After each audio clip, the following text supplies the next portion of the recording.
That is one humongous pile of poop. What's going on, Turd Nerds? Matt with Operator Mindset here, and in today's video, we're talking about how we make cake at the wastewater plant. Let's get into it. Guys, here we are at the wastewater plant. You heard it right, we are making cake today. This actual form of making cake is what we call in the business dewatering. This facility has a Comline Sanderson belt press, and it is a form of dewatering. There's other different kinds of dewatering you could use. They have centrifuges, they have drying beds.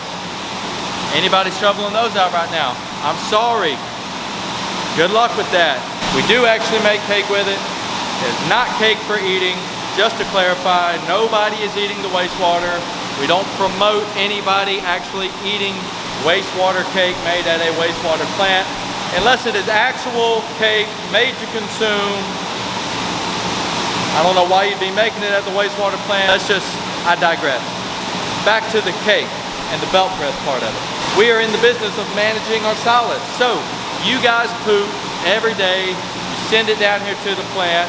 We gotta have a place for it to go. Eventually, we can't hold it forever, right?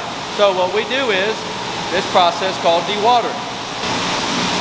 And it enters right here into our mixing chamber. At this chamber, you see these pipes right here, these little tubing right here? We introduce polymer.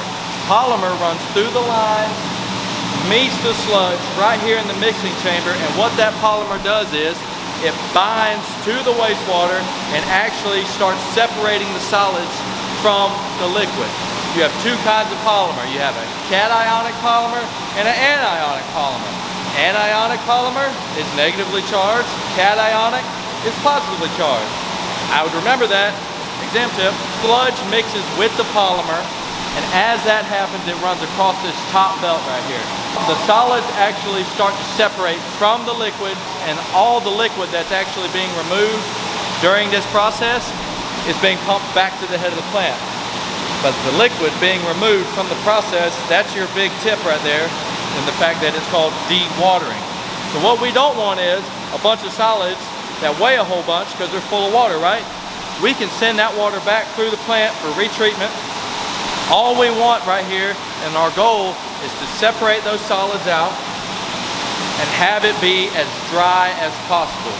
But once it separates with the polymer, then it runs through this large series of rollers and it goes in between two belts. The sludge is then squeezed in between the rollers, which is actually extracting even more water. Let's get you a close-up of that. Even more water is being pulled through the belt and squeezed out of the sludge as you're going through the roller thing.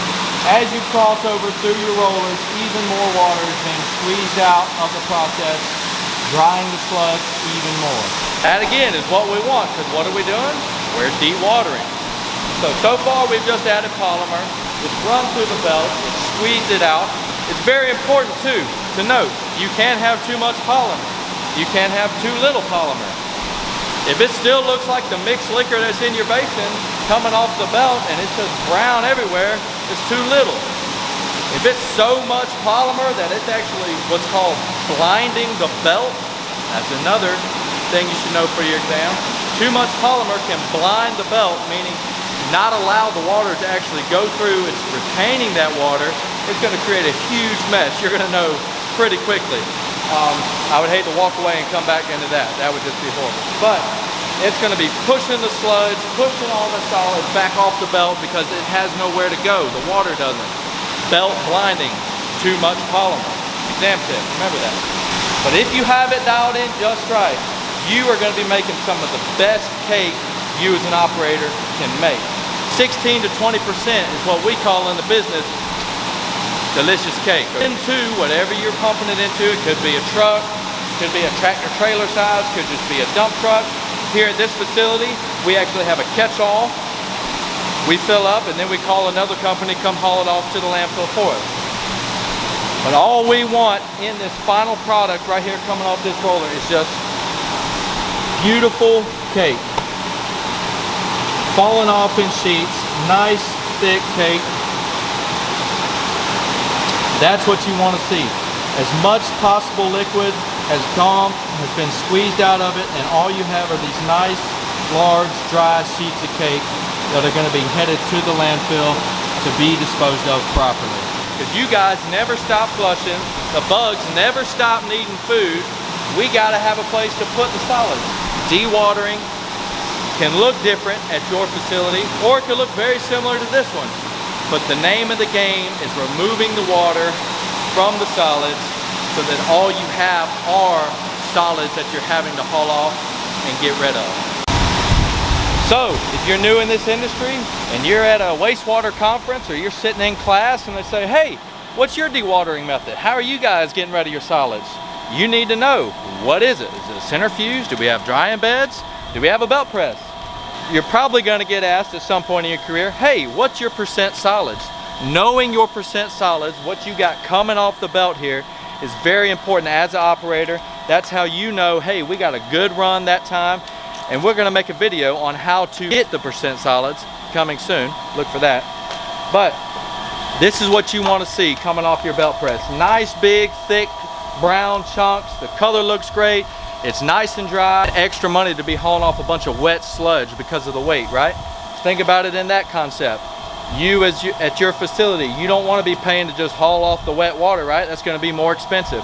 The drier you can make your cake, the better product you're going to have, better percent sludge you're going to be able to be sending to the landfills, which is going to be saving you money in the long run. So, like I said at the beginning, that is a massive pile of poop, is all it is. But make sure you as an operator know your process. It's all part of understanding it and growing as an operator.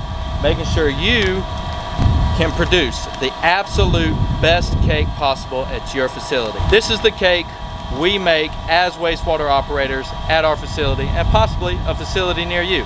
So, if you enjoyed today's video, make sure you like and subscribe to the channel. You might have a slice.